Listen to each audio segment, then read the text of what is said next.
Assalamualaikum warahmatullahi wabarakatuh. Perkenalkan, nama saya Ines Rifka Putri Agung dari kelas 1C Prodi Sanitasi Lingkungan Program Sarjana Terapan Poltekkes Kemenkes Semarang. Di video ini saya akan melakukan sosialisasi berkaitan dengan pentingnya hygiene makanan di masa pandemi COVID-19 dengan tujuan mengenalkan kepada masyarakat tentang peranan sanitarian di masa pandemi COVID-19. Semoga kita senantiasa dalam lindungan Allah Subhanahu wa Ta'ala dan dijauhkan dari bahaya COVID-19 di masa pandemi ini. Penerapan hygiene makanan sangat penting untuk melindungi kesehatan manusia dalam pandemi COVID-19.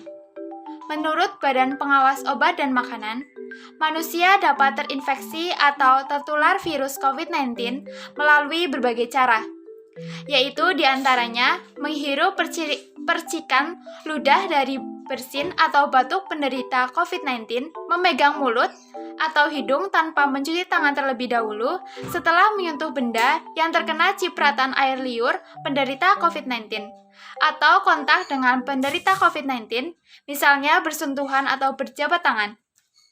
Menurut Handayani, penanganan sanitasi dan hygiene yang kurang baik dapat menyebabkan terjadinya hal-hal yang merugikan manusia, seperti keracunan maupun penyakit yang disebabkan karena mengkonsumsi makanan dan minuman yang tercemar. Penyakit yang dapat mencemari makanan dan minuman salah satunya adalah penyakit COVID-19 akibat paparan penderita.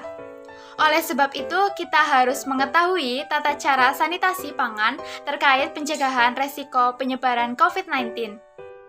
Sanitasi pangan merupakan upaya untuk menciptakan dan mempertahankan kondisi pangan yang sehat dan higienis, yang bebas dari cemaran biologis, kimia, dan benda lain. Praktik sanitasi pangan yang baik yaitu harus dilaksanakan sesuai dengan peraturan perundang-undangan. Dalam prinsip hygiene sanitasi makanan, terdapat 6 prinsip yang harus kita pahami dan kita laksanakan, yaitu pemilihan bahan makanan, penyimpanan makanan, pengolahan makanan, penyimpanan makanan jadi, pengangkutan makanan, dan penyajian makanan. Lalu bagaimana kita menerapkan 6 prinsip tersebut? Dalam pemilihan bahan makanan mentah harus dalam keadaan kondisi segar, tidak basi, busuk, rusak atau berjamur, dan tidak mengandung bahan berbahaya. Jika makanan dikemas harus memiliki label atau merek, belum kadaluarsa, dan menggunakan kemasan yang tidak mudah rusak. Tempat penyimpanan bahan makanan harus terhindar dari kemungkinan kontaminasi baik oleh virus, bakteri, serangga, dan hewan lainnya. Tempat atau wadah penyimpanan harus sesuai dengan jenis bahan makanan. Contohnya, bahan makanan yang cepat busuk disimpan di lemari pendingin, dan bahan makanan kering disimpan di tempat kering dan tidak lembab. Tempat pengolahan makanan harus memenuhi persyaratan hygiene sanitasi. Bahan-bahan yang digunakan harus dicuci dengan air mengalir, peralatan masak, dan peralatan makan menggunakan peralatan yang aman dan tidak berbahaya bagi kesehatan. Wadah yang digunakan harus mempunyai tutup dan dapat menutup sempurna serta dapat mengeluarkan udara panas untuk mencegah pengembunan. Makanan yang disimpan dan mendekati masa kadaluarsa dikonsumsi terlebih dahulu. Setiap jenis makanan ditempatkan dalam wadah terpisah, tertutup agar tidak terjadi kontaminasi dan dapat memperpanjang masa saji makanan. Semua peralatan yang digunakan harus higienis, utuh, dan tidak rusak.